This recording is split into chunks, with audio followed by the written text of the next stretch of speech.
Hi, everybody. So today I'm going to be doing one of my favorite presentations, talking about my favorite topic, the science of social media marketing. And you'll notice that my little tongue-in-cheek title I give myself there is a social media scientist. And while I don't have a physics degree or anything like that, and I don't wear a lab coat often, I like using that title because when I look at social media and social media marketing and the advice given in that field, I find a lot of it is very huggy, touchy-feely, sounds good. I like to call it soft focus, unicorns and rainbows, and it's stuff that's truthy, to borrow a term from Stephen Colbert.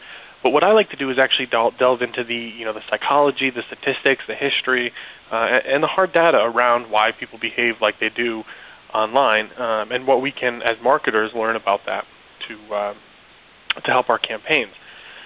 So as you guys are probably aware, one of the most important parts of any kind of science is experimentation.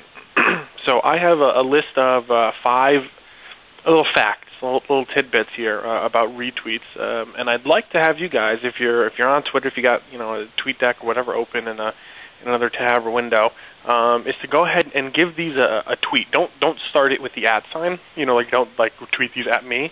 But tweet them out to your followers, and I'll give you a couple of seconds to do that. And then at the end of the presentation, we're going to come back to this, and we're going to see, well, what happened and why we think it happened. So I'll wait a second to give you guys a chance to do that. Because a few other times I've given this presentation, I've heard the feedback that I didn't sort of pause on the slide long enough, and so I'm going to give people a little bit more time to do it. I'm seeing some people say they can't hear me. Some people seem like they can. So I'm going to move on, and then hopefully, if we're having serious technical issues, somebody can let me know. So the first thing, when you ask somebody, when you start thinking about, well, why do ideas go viral? Why do they spread? And why did that viral video go viral? Most people will answer that we'll say because they were good. Because it was a funny video, it was a good video, it's a good idea that went crazy, yada, yada, yada. The problem with that is that it's essentially patently wrong. It's false. There are plenty of good ideas that go nowhere and plenty of bad ideas that spread like wildfire. We've all have wonderful examples of this. And again, with humor, I tell a lot of jokes in my day-to-day life. Many of them, I think they're funny and good. A lot of other people don't necessarily always get them, and so they don't spread. So there's something else to an idea or to a piece of content that makes them spread. So there's another factor. I like to call this contagiousness or infectiousness, virality, whatever it is. I kind of want to bust the myth, hence the 2 guys in the background of the slide, that ideas simply spread because they're good. So a meme is a unit of cultural inheritance. A meme is a term that was coined by Richard Dawkins in his 1979 book, The Selfish Gene. And basically what he does is he takes the biological idea of a gene and applies it to ideas. And he says that a meme is any idea that spreads from person to person.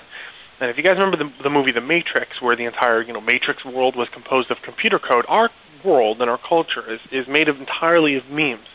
The chairs you're sitting in right now, the computers you're looking at, none of that would exist if it was not for the contagious idea to create them.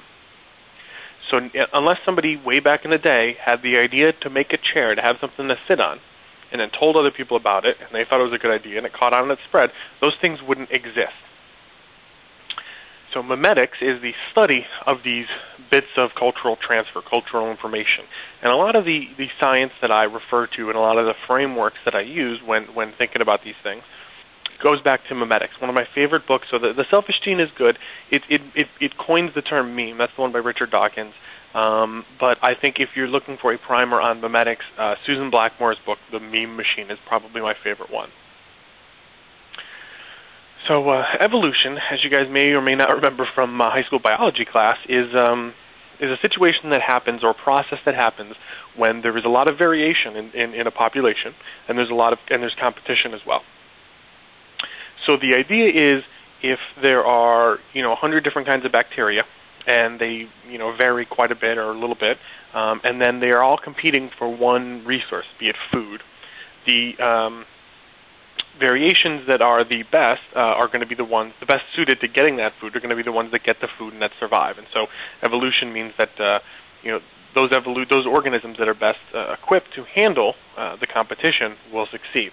So I have a whole bunch of business takeaways throughout the presentation, and I just actually I've reordered this presentation a little bit, and it's always kind of fun because these takeaways are gonna pop up on me a little bit. So it might be a little PowerPoint karaoke here, but the first takeaway is to do evolution with your own marketing efforts.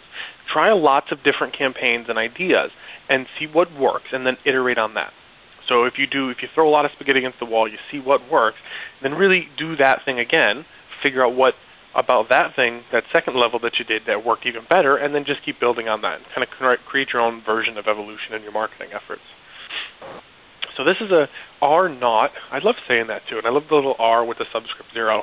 But stands for reproduction rate. So in epidemiology, which is the study of infectious diseases, there's a concept called reproduction rate. And what it is simply the average number of new infections a single infected case will cause. So if I have a cold, and I give the cold to 2 people, and each one of those gives that same cold to 2 more people, the R naught, the reproduction rate, is 2. So that becomes very important, because if we look at the R naught for various, both ideas and biological things, we notice that if the R naught is above 1, that means that the average person who becomes infected with either an idea or a pathogen spreads it to 1 person or more. The contagion will reach what is called epidemic levels. So it will continue to spread until there's no new people left to infect. If it is equal to 1, that means on average, every person who gets the idea or gets the contagion only gives it to 1 other person. That's called endemic steady state. That means it will spread, but it won't be like wildfire like an epidemic would be. If it's below 1, that means out of every 100 people, only 50 new people will be exposed to the idea or to the contagion. Then you will eventually the idea or the contagion will die out. So this is actually the case with the vast majority of ideas or marketing efforts or campaigns. But most ideas have an R naught far below 0. Something very, very, very small. Usually there's a point and then several zeros and then a number is how small these are. So just to reiterate for Tim, the tweet instructions where I had a list of 5 quotes or 5 statistics, and I was just asking you guys to tweet those, and then we'll come back and we'll analyze what happened and why we think they happened. So a selection pressure, remember when we were talking about competition and evolution, a selection pressure is a factor that reduces R0. So if there's some reason, if there's a lack of food, a lack of oxygen, a lack of whatever, that means that organisms have a lower reproductive rate, then that's the selection pressure, and that is the pressure that organisms are evolving towards or because of. So the variation best suited to those pressures is what's going to be what wins. In biology, these are behind this the text on the slide. If you can see it, those are prokaryotes, which are the the most successful organism on Earth. In ideas, if we look at Homeric poems, which was a couple of poems, Iliad and the Odyssey, they were authored by the poet Homer. And they were passed around for hundreds of years, basically spoken word, before they were written down. And so there's a selection pressure there, meaning those poems had to be really easy to remember because they weren't being stored on paper or on hard drives. They were being stored in people's brains. So they are composed entirely of, there's a lot of mnemonic devices, there's a lot of rhythm, and there's a whole bunch of, a lot of what makes those so successful is the fact that they were very well adapted to the pressures of that environment, which was mostly memory. So here's another concept from biology, and this is one that I'm just sort of integrating into this stuff, which I think is very interesting, and I haven't actually done this in this presentation before, but there are 2 factors, or there's a few different factors, but there's 2 very important ones, known as longevity and fecundity. So if you think about this in the biological sense, longevity is how long a specific individual of a population will live. Elephants live for a really long time. Fruit flies don't live for a whole very long time. Fecundity is the average number of offspring in each generation. So a single pregnant elephant typically only has 1 baby elephant. A single, reproductive fruit fly will have lots of them. So the idea is that organisms, or ideas, as I'll show you in a second, can maximize for success in either one of these ways. They can either have a really have a very long life and a very long sort of span that they are in somebody's mind space or alive, or they can spread very virulently. They can reproduce a lot. So if we look at these in the context of ideas, religions that tend to be most sort of major world religions. There are exceptions here, but most tend to be sort of vertically transmitted, which means they're transmitted from parent to child. So they don't tend to have a lot. They're not very fecund. They don't spread as fast as a lot of other things do. But once somebody does get quote infected with the idea of a religion, it tends to stick around for a while. They tend to really, really get into it. And fecundity on the other side of the scale, retweets. Once I retweet something, I might think about it a little bit more. And again, there's exceptions here too, but for the most part, I'm kind of done with it, right? But I can spread it a lot. I can retweet a lot of different things. So both of these things can be very successful.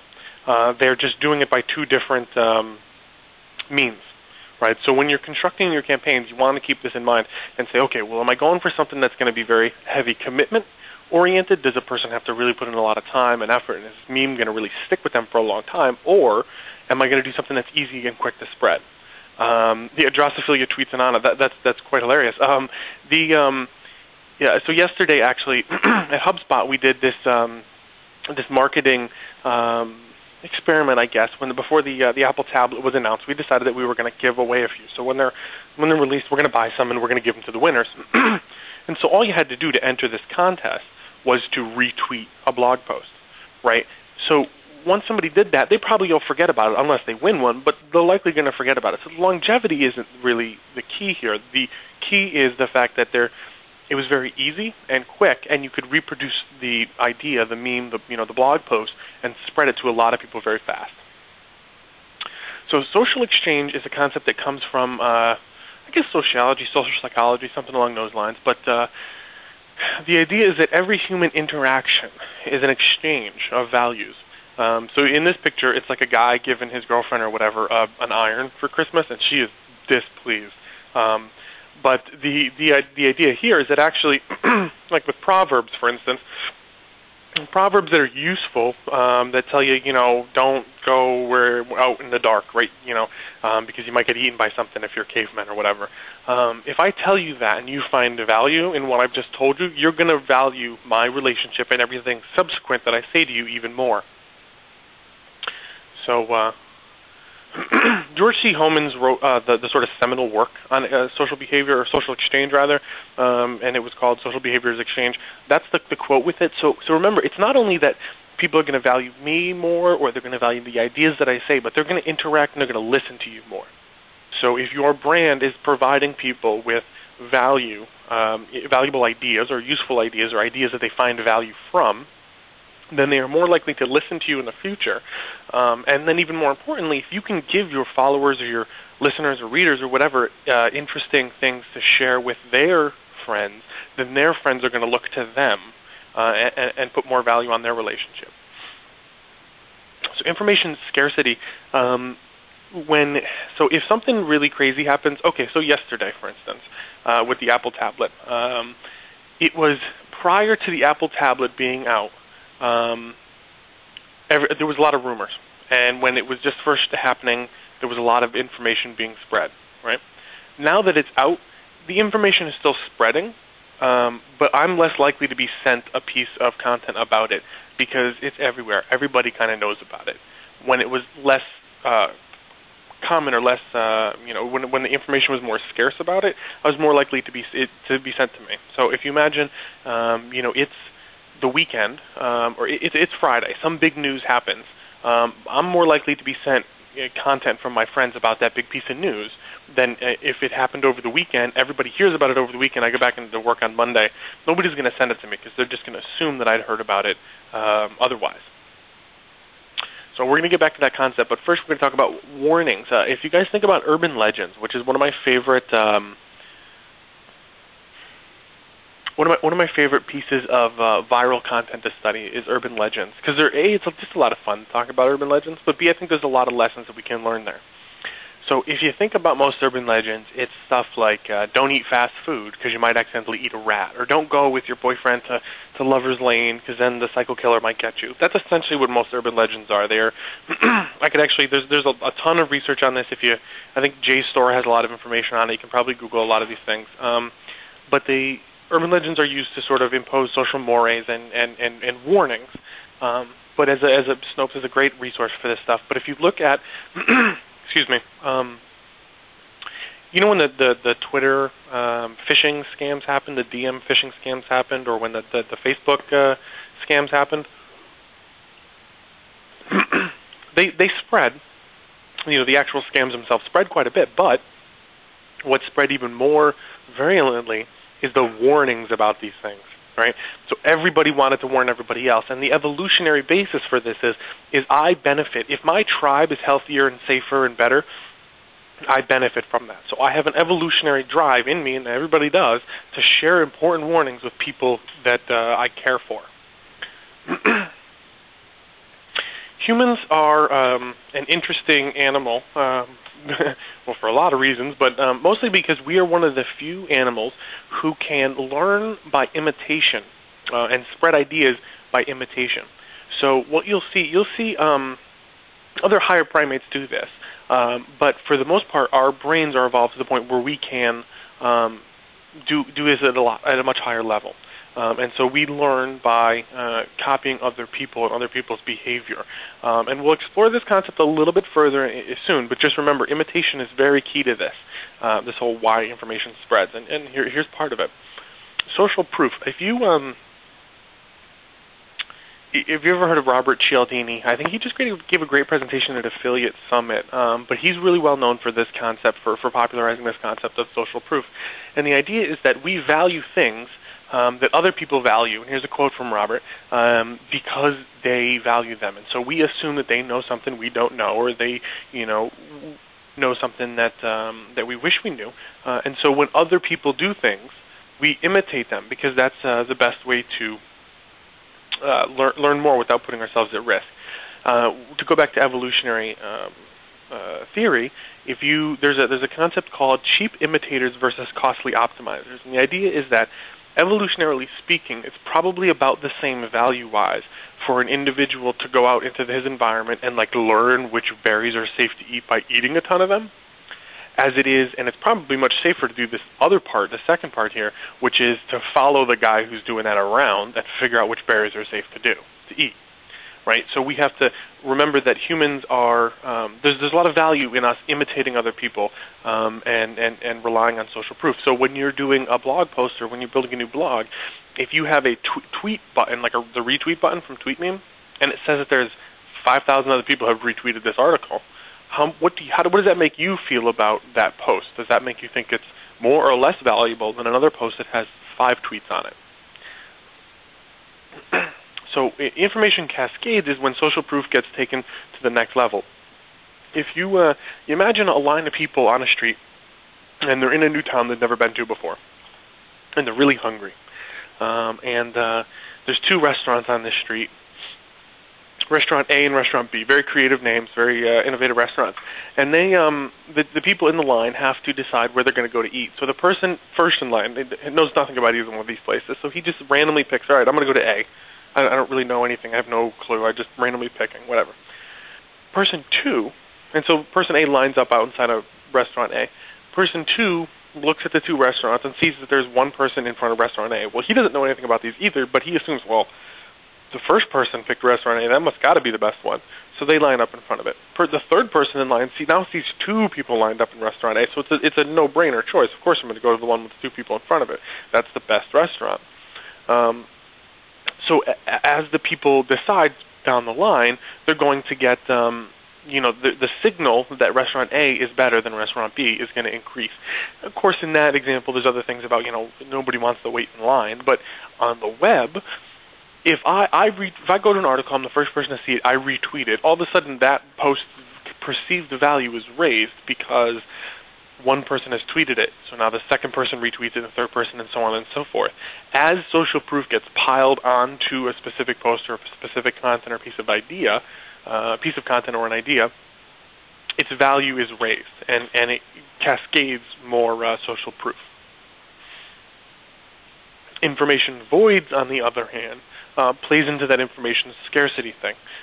In World War II, the organization that would eventually become the CIA, it was known, I believe, as the OSS back then, and its British counterpart, MI6, I believe of James Bond fame, teamed up with an academic named Robert Knapp, who had been doing research on college campuses about why rumors spread. And what these three organizations, or three people wanted to do was figure out how to weaponize rumors to use them as propaganda against the Axis powers. So they did a bunch of research, and they found out a lot of really awesome things, and I highly recommend you guys go read those papers. But one of my favorite things, and one of the most interesting things that they found from that research was that rumors spread in an information void. So if you think about a small village, there's a big boom. The leader of the town doesn't tell them what the big boom was. There's going to be a ton of rumors explaining what that big noise was. Tiger Woods, for example. There was a big story, there was a ton of rumors, because something crazy happened and nobody came out and made an official explanation of why. So when information is scarce, what information does exist becomes very valuable. So the takeaway here is two-part, really. One, don't let voids develop around your brand. If a void of information develops around your brand, then rumors are going to start, and it's going to be hard for you to control the message. One notable sort of exception, I'm not even sure that's an exception, but is Apple. They're notoriously tight-lipped on the surface about products, but they do a really good job of sort of getting in front of the message and controlling the message with these kind of weird controlled leaks. I mean, everybody knew that an Apple tablet was coming, right? But who actually officially said that prior to yesterday? The other side of this is that you can take advantage of and exploit information voids in your industry, your niche. If there is something that a lot of people want to know about and nobody officially is coming out and saying much about it, take that opportunity and get in front of that and become the source of information. Because the information is scarce, you will be the sole provider of the valuable information. So also in urban legends, in rumors, and gossip, there's a common trait that occurs, and this even happens when you study like why slang spreads. But the name of this concept I took from urban legends and folklorology. It's called the Goliath effect. It actually should probably be called the David effect. But what it is there's a stereotypical plot line that big faceless corporation abuses small individual good guy. Small individual good guy gets beat up for a while and then wins, and then the audience identifies with the small guy and loves him and yada yada yada. So if you think about examples, Microsoft, the RIAA, the MPAA, George Bush, a lot. The examples are too numerous to point out here, and I even to a certain degree think the iPhone. If you look at what the Droid marketing campaigns are, it's a lot of they're the big bad guy, but we do it a lot better. You know what I mean? So if you can position yourselves or tell a story from a David position versus a Goliath, then you can get your audience to side with you and to spread the story for you. So in a article written, I forget the year, it was a few decades ago, I think it's called, in a book called Metamagical Themas. There was an article or a newspaper, I think, or like a periodical. There was an article published called Viral Sentences, and the idea is that it was sentences that were viral or self-replicating in nature. And so it was things like, it's your duty to convince other people that this is true. And that would be the whole sentence. But the problem is nobody actually believes that. One way to get people to actually replicate sentences, this article went on to describe, is to say that, is to give them a reason to want to share it with other people. So if you take the format, the villain is wronging the victim, and the person who hears it believes that the victim should be saved and that the villain is more powerful than the victim. The only way the victim can be saved by the listener is for the listener to spread that message, like, hey, this person is being wronged, we have to spread this information and get other people to help us. Then they will spread the information for you. So pollution is killing the whales. Pollution is a much bigger thing than whales are, much more powerful. The only way the whales can be saved is if enough people know about this, so people spread that on, which I find very interesting. Communal recreation. You guys remember the game of telephone as a little kid? So basically, you sit a bunch of little kids down in a circle, and they one person, or the kid in one end of the line, comes up with something funny to say, or even it's not even all that funny usually to start with, and they whisper it into the ear of the person next to them, and then that person whispers it into the next person's ear, and so on. It goes down the line, and the person at the end says what they heard. The person at the beginning says what they said, and invariably it's different. Everybody giggles. This is what happens with ideas as they spread from person to person. It's a little bit different online, but it does still happen. Everybody who comes in contact and spreads a message or an idea changes it a little bit to fit their own motivations, desires, fears, whatever. But the takeaway here is that your brand should be a box of crayons and not a rubber stamp. Rubber stamps are like IBM, their brand back in the day, not now. And nobody ever got fired for buying IBM. But these days, you should think about more using your brand as more of like a box of crayons. So the Elf Me campaigns, where you could make yourself into an elf. The South Park yourself things, where you could make yourself make yourself into like a South Park character. Or even something a little less brand-oriented, and look at lolcats.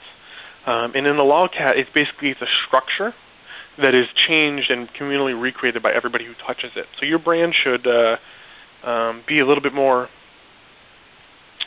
encourage remixing rather than just being a rubber stamp that you stamp on things. So new old is a structure of thinking about how to create viral content from content or ideas that you may already have. And so it's really hard sometimes to like sit down and everybody gets around in a conference room. But I've been in several of these meetings, and it's usually pretty funny. But everybody sits down around the conference room and is like, okay, we got to come up with a viral idea. Let's come up with a viral idea. And it's invariably nobody ever comes up with anything good, or sometimes people do, but it's hard to tell what's going to be viral.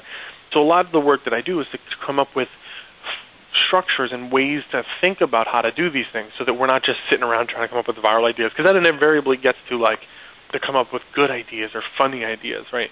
Not specifically contagious ideas. So a new old idea, or the model of new old, is you take something, new content, and fit it into an old structure, or you take old content and fit it into a new structure.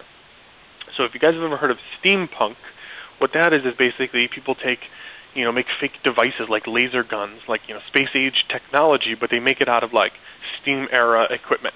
So it'd be like a laser gun made out of pistons and stuff, right? And it spreads very virally because everybody gets the steam age, but then it's new stuff, so it's interesting. Another way to look at it, another example of this is the newer Romeo and Juliet movie with Leonardo DiCaprio and Claire Danes. It was a very old story, Romeo and Juliet, but told in that very new Baz Luhrmann-y sort of colors and guns and things like that. So when you're thinking about how to we have some ideas, but how do we make them viral? People have to not only get something, but it has to be new for them to want to spread it. And the soundtrack to that movie was amazing. The Breaking Through the Clutter was an article written about about advertising and how to gain attention through advertising. And this is a great takeaway, I think, a great quote that backs up that statement that I just made about new old.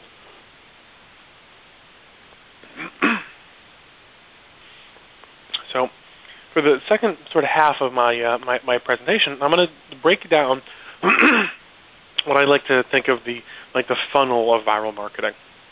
So if you guys are familiar with sales funnels, typically you have traffic and leads going to the top, and at the bottom comes sales, and so it's like a decreasing number, percentage conversion rate at each step. With viral marketing, for an idea, a person has to be exposed to the idea. They have to be aware of that idea, it has to grab their attention, and then they have to be motivated by that idea to spread it. So you think about Twitter. In order for me to retweet somebody's tweet, I have to be following them and exposed to it. I have to actually be paying attention to Twitter and notice that specific tweet, and then I have to be motivated by that tweet to spread it. So I'm going to break down the three steps to that, and how you can optimize for each step. So the first step to exposure is reach. If there's more people following me on Twitter, it's more likely that more people are going to be exposed to my tweets.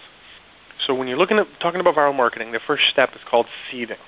That's when you take a piece of content and you give it to a group of people or individuals, and then they spread it hopefully to other people, and then those people spread it, and so on.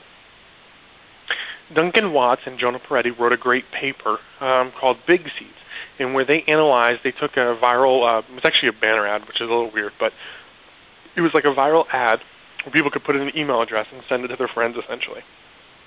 And they analyzed, if they just gave it to some influential people or whatever, how many people would be exposed to it in total. And the number was, say, X.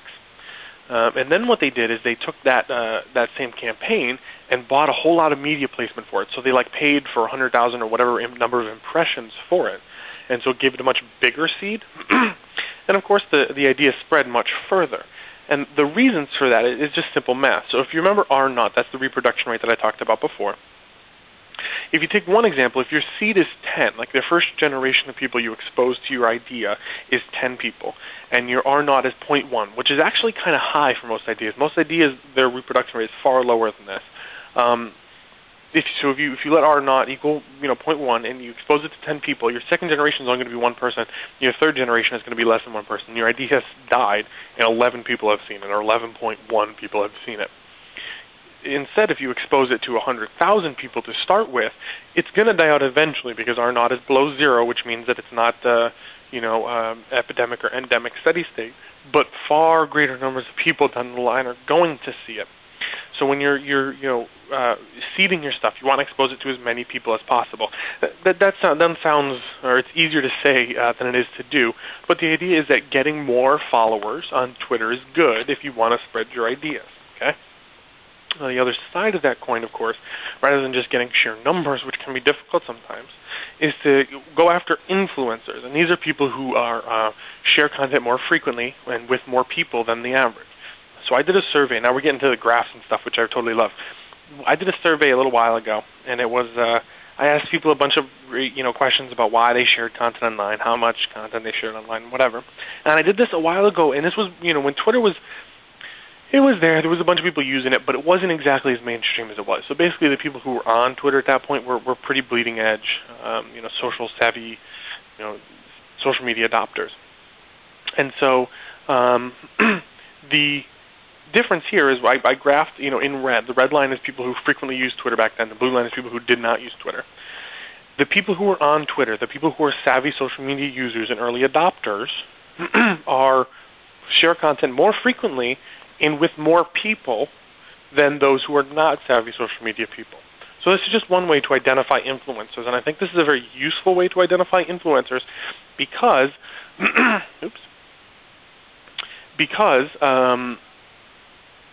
just want to make sure. Okay, yeah. So if you're in an industry that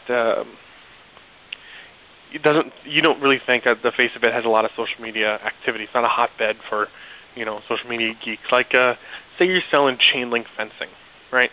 We actually have a customer here at HubSpot who sells this. But if you're selling chain link fencing, you're not probably thinking to yourself there's a huge niche of bloggers or tweeters or Facebook users or whatever. But the people who are using those technologies in that space, small though that subset may be, are by nature more influential than the rest of your target audience because they're savvy social media users and those people are more influential. So what you can do is, even if you're not, you're not selling tech products, you're not selling marketing books, you can still go after the social media people because they're connected to the rest of your industry more than many of the other people in that industry may be. Okay? So now we're going to go down to the second level. So once you're exposed, you've reached, there's a potential for a lot of people who have seen your idea, but if I'm logged on to Twitter, even if I'm looking at my tweet stream, it's moving pretty fast. I follow a couple thousand people. I don't see, even when I'm looking at TweetDeck, I don't see, and I'm not aware, and my attention is not drawn to very many of the tweets coming through my tweet stream. So if I'm going to retweet something, it has to grab my attention. And so there's a lot of ways to do that. The old school, sort of advertising way to do that is called breaking through the noise or cutting through the clutter. And typically the way they did it was stuff like this. This is a graph from DoubleClick, which is like an ad serving network, and they looked at the size of a banner ad compared to its click-through rate. And, whoa, holy cow, bigger banner ads get more clicks. So, yeah, I mean, the takeaway here is, so to a point, bigger, louder, brighter, noisier, that does work. But when everybody's being loud and noisy and bright, it's not going to work as well.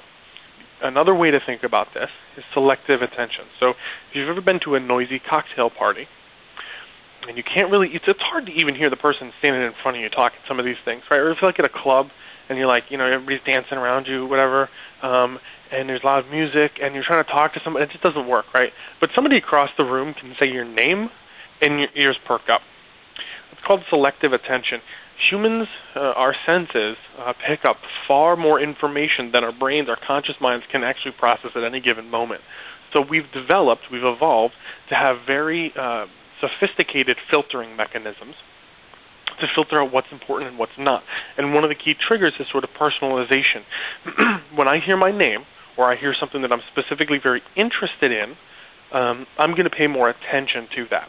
So one of the ways to get attention, other than just being bigger and louder, is to be more relevant, personalized to your target audience. And I'll get into a little tactic I like to use for that in a second. But you can also, rather than just trying to break through the clutter with being louder or being more personalized and targeted, you can avoid crowds altogether. So I did a study where I looked at a number of very popular users on Twitter, popular Twitter accounts. For instance, New York Times. And I did this for a bunch of very popular Twitter accounts, but New York Times posts a lot of links, and they post them through Bitly. And the great thing about the Bitly API is that as a developer, even if I didn't personally make that Bitly link, I can see how many clicks that Bitly link got. So what I did is I looked at all the different behaviors of 100 or so very popular accounts, and what their click-through rate on each link they posted was. And so it's not true click-through rate. I took the number of clicks they got divided by the number of followers they had when they posted that link. And so what happens is if that link then gets retweeted, they could actually get more clicks when they have followers. So you'll notice the click-through rate tends to be above 100 in some cases. But I think it's still a good measure of how much attention people were paying to each link. So if you graph the average click-through rate over the number of links that account had tweeted that hour, you see a very striking pattern. If you tweet one link per hour, you get one click-through rate. And click-through rates actually vary greatly between accounts. But you get one click-through rate, right? If you post two, you get much less click-through rate, a much lower click-through rate. If you post three, it's even worse. You post four. So the takeaway here is avoid link fatigue, and don't post so many links all the time. In the same thing, when I looked at the click-through rate over day of the week, Thursday, Friday, Saturday, and Sunday, the end of the week when people don't think that Twitter's all that active, and really it's not, that's when click-through rates tend to go up. And the reason is when I'm sitting there at Twitter on a Friday or Saturday, if I happen to look at it, it's much less active. There's a lot less going on. So each individual thing that I see is going to get a lot more attention. So when you're sharing your own links and you're trying to get them to go viral, avoid link fatigue. Don't do what you can to make them stand out, not just by being brighter or louder or more personalized, but don't get lost in that crowd. Avoid link fatigue. So now we get down to the bottom layer. So if somebody's been exposed, they're aware of your message, now you have to motivate them to share it. This is probably the most difficult one, to be honest, because it's one of the least, it's one of the ones that has been studied the least and is the least understood. This is where when people say, well, why did you share that thing? People say, oh, because it was good. Well, that's not true. So why do people share?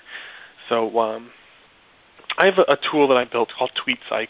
You can go to tweetpsych.com and check it out.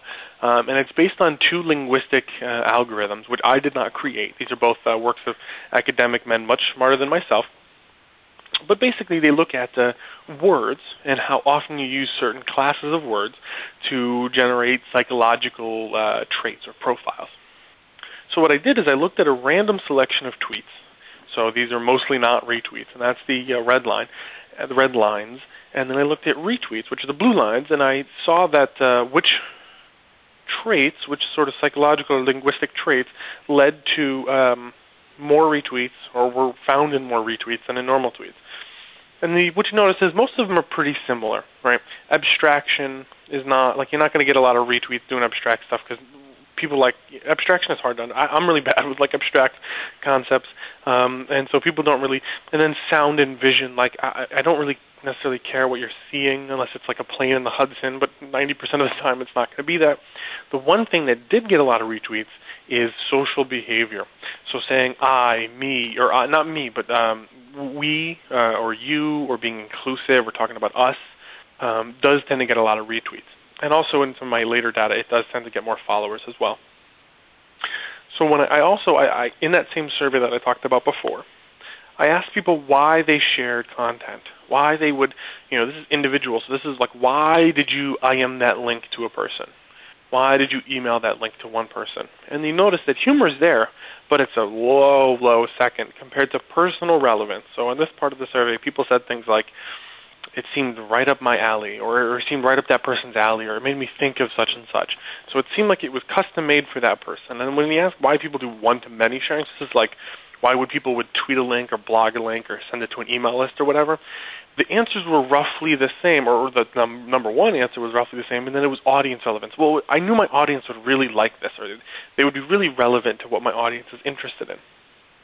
So the tactic, that sounds, well, yeah, okay, so you want to make, interesting content that's relevant to your audience, but what exactly does that mean? How do you do that? I like to use a tactic I call combined relevance. This is one of my favorite stories here. So I'm really into zombies. I'm also really into marketing. So my friends who know this, if they saw an article that was about marketing to zombies, then they would definitely send it to me, right? So if I wanted to reach a segment of people who were really into zombies and marketing, you'd put the two together, and they would go really viral. So the other an example of this is a couple of years ago I was playing games with doing experiments with a website called Dig. You guys are probably familiar.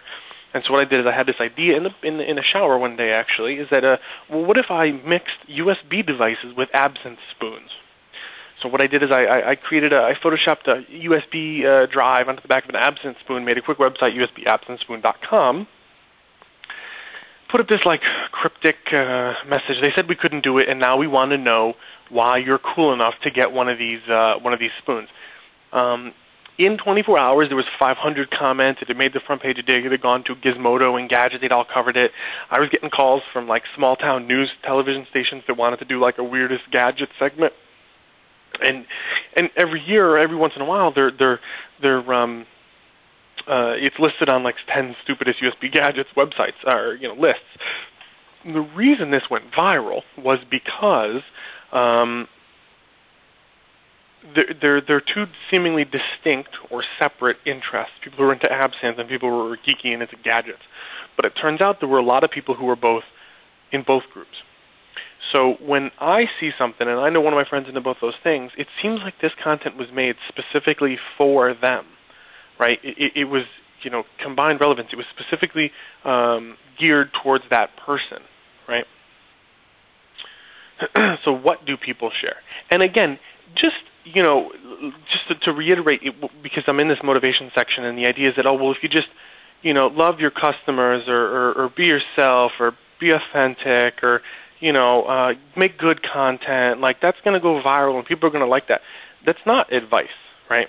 That's those are good ideas and people are going to think they sound right and they're kind of hard to disagree with. But there is a science to analyzing behavior and to looking at what is the psychology behind what people are sharing. And so in the survey that I did, or this is actually not in a survey, but I did a study where I did a part of speech tagging and I looked at retweets versus normal tweets. And I compared the parts of speech that were used in random tweets versus normal tweets.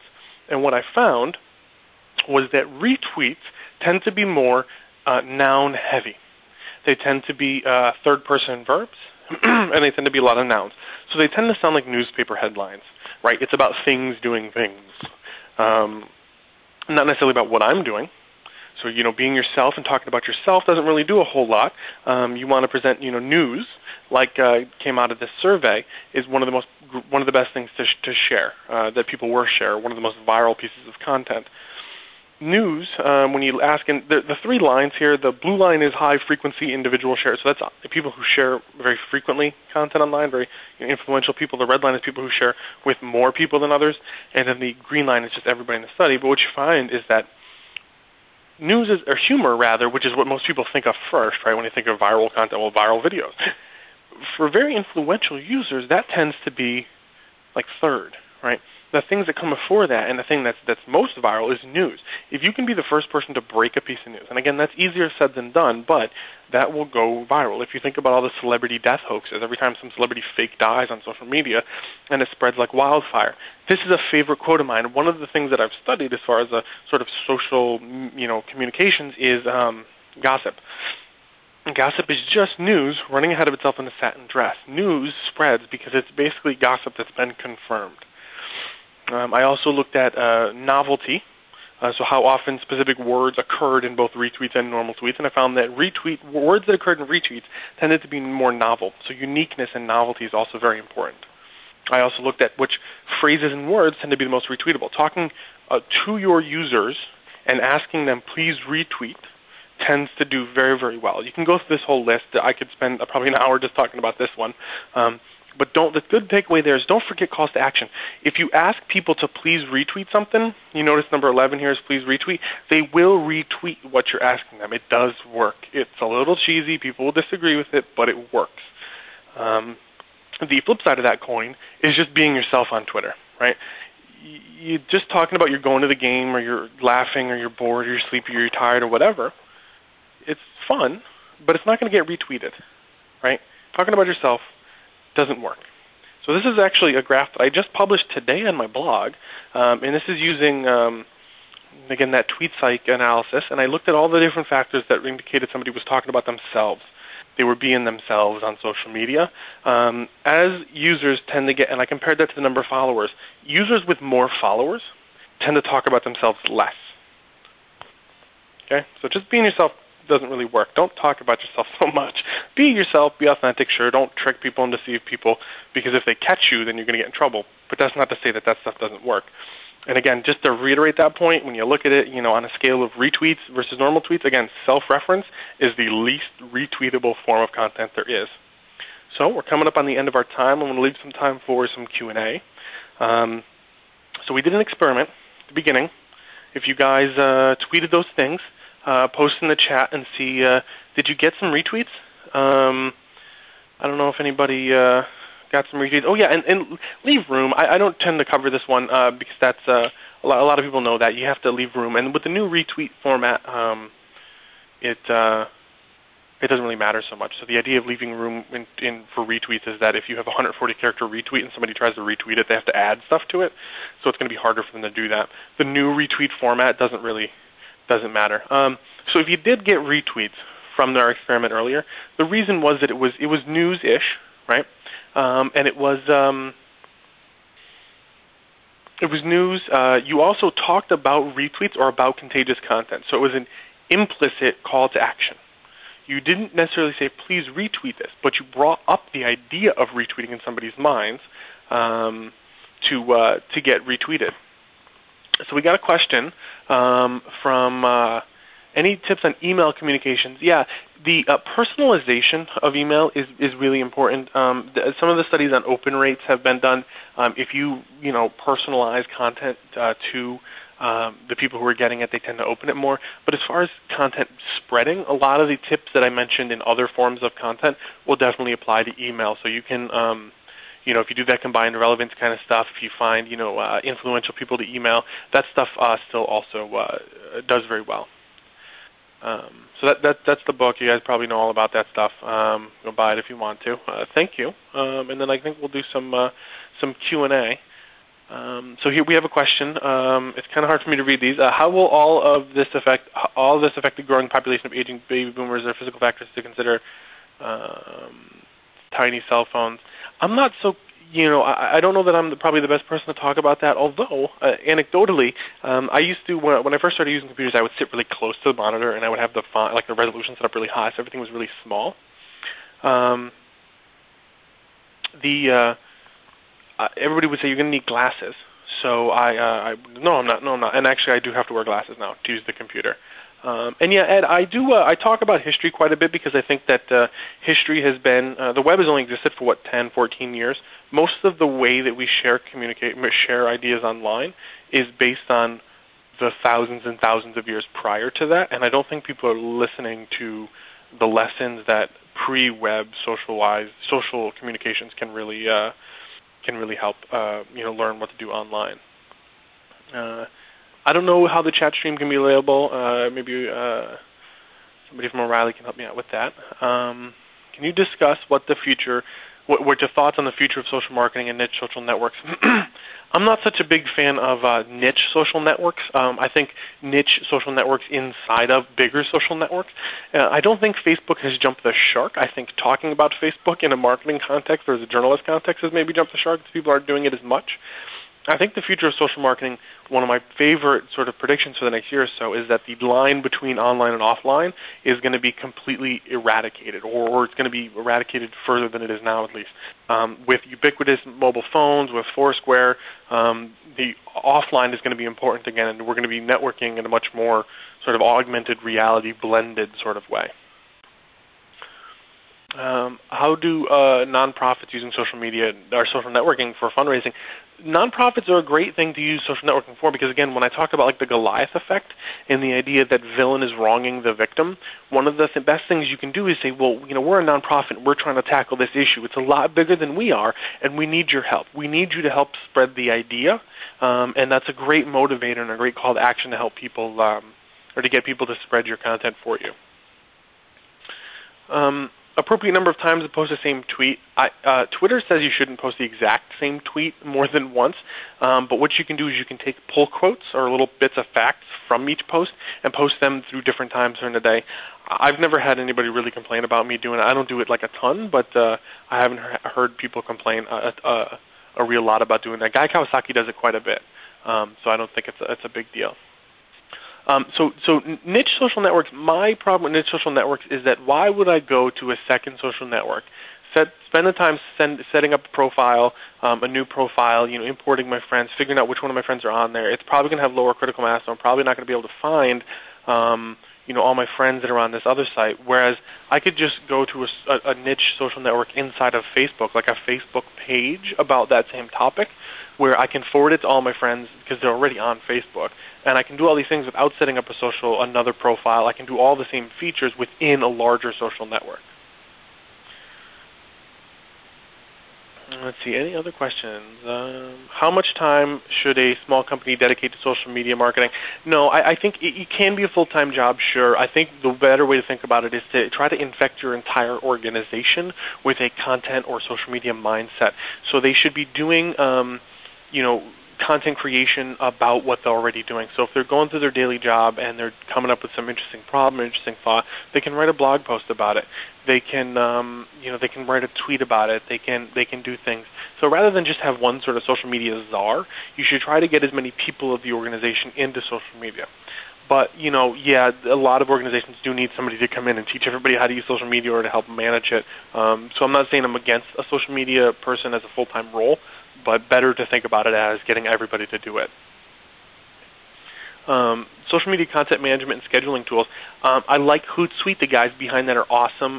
CoTweet is what we use here at HubSpot. HubSpot has some interesting tools. I personally don't use one. I use WordPress. I have that set to publish in the mornings, and then I hand publish my tweets. I do not have a consulting company. HubSpot sells a software product. You can go to HubSpot.com to find out about it. I do have a book, though. But thank you for asking, Heather. Hey, Dan. Catherine here. Yep. I think we're running out of time. I see that people are starting to log off, and I just want to thank you for an incredible presentation today. Thank you. Now, a lot of people have been asking if you are going to post the slides anywhere. We'll have a recording of the entire thing, but where can they find those? So I have, I did this presentation once before with HubSpot. The original version of the slides are available on the HubSpot SlideShare account. I'm going to take this version of it is a little bit different than that one. So once I figure out how to get it to upload to SlideShare and look kind of pretty still, because I look at thing about the fonts and stuff, I will have that link and I'll tweet it or I'll put it on my blog or something. But the old version is out there and the new version will be. Okay, great. And like I said, we will have a recording available, and I'll send everyone the link. If you want to keep a copy of the chat room file, you can do that by copying all the text in it. Just select all if you're on a Windows machine, or just you have to select it and copy and paste on a Mac, I'm afraid. Just go ahead and do that and paste it into a text file. If you don't get a chance to do that, You can email me at webcast@o'reilly.com. I'm typing that in there, and I will send you a copy. I'll be glad to. And one last thing, again, you can get Dan's book. You can today, the ebook special on our site for $9.99. That's for today only. If you want to order other books, we have a discount code, FORECAST.